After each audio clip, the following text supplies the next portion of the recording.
Well, this lockdown also comes with challenges for the millions of Shanghai residents who must follow the strict rules. Our China correspondent Robin Brandt is one of them. Forced quarantine is one of two often brutal measures that China is using to try to beat COVID. The other is citywide lockdowns.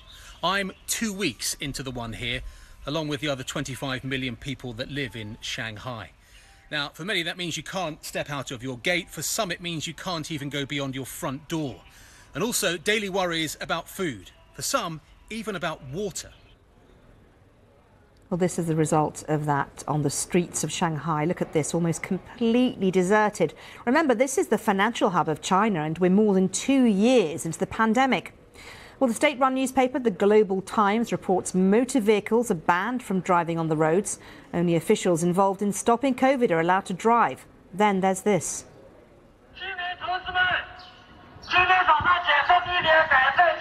This is a local community worker using a megaphone to call out people for testing. Testing drives like this are being done on a huge scale in Shanghai. Officials say 9 million people were tested on Tuesday. That's like testing all of London in a single day. There's no sign of this changing. Here's Reuters reporting that President Xi Jinping says China must continue with its strict dynamic COVID clearance policy. Well, let's speak to our China media analyst, Kerry Allen. Kerry, good to talk to you. Let me start by asking you, first of all, some people watching this in the UK might be thinking, why is China pursuing a zero COVID policy right now, 2 years into the pandemic? I think a lot of people are asking that, to be honest. I mean, we look back to last year, towards the end of last year, there was a huge vaccination rate in China. So more than 80% of China's population had at least 2 doses of either Sinovac or Sinopharm. And the latest statistics suggest that 3.3 billion vaccines have been administered in China. So that's the equivalent of 1.1 billion people having had 3 doses. So, yeah, a lot of people were expecting that by this time things would be getting back to normal.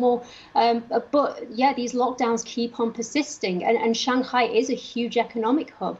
There has been an insistence that this isn't a citywide lockdown. But at the same time, yeah, as you mentioned, people are not allowed to go out and drive. You know, cars are banned from the streets, and people have been given this very, very strong message that you shouldn't go out unless absolutely necessary. So, yeah, the city, the huge city, one of the big metropolises of China, is like a ghost town. And what do people in the city think about all this? I mean, I've seen at some point videos of people in their apartment buildings very upset with being made to stay at home. Are people tired of being told to stay at home now? They are concerned, yes. I mean, if we go back to the very, very beginning of the pandemic, people in Wuhan, the city where this the COVID-19 first originated, that people spent 2 months in very strict lockdown, and you can't even leave your homes. And there were a lot of learning lessons from that people had severe mental illness off the back of it. And there was a hope that China wouldn't return to a situation like this again. But there's no end in sight for this Shanghai lockdown, so people are frustrated. You have got people on platforms like Sina Weibo, which is China's version of Twitter, and also WeChat, which is like Chinese WhatsApp, trying to look on the positive side and talking about, for example, when they receive vegetables, how they're discovering new recipes. So nice positive messages like this. But people who are very vulnerable, who can't actually get access to those vegetables, they're the people that, yeah, we might not be hearing from, who are really struggling. And there are some people who are actually getting their messages out on Sina Weibo, for example, and venting their frustration because they're scared, simply.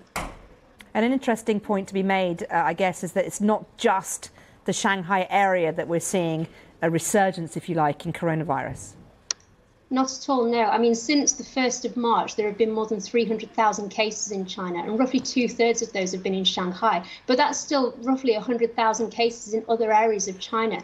And altogether, China has 31 provincial level regions, and there have been cases in the majority of these regions, at least 2/3 of them. And it only takes one symptomatic case for entire communities to lock down. So, yeah, this is not just happening in Shanghai. There are other areas too where these strict lockdowns do come into place. OK, Kerry Allen, it's been good to talk to you. Thank you very much.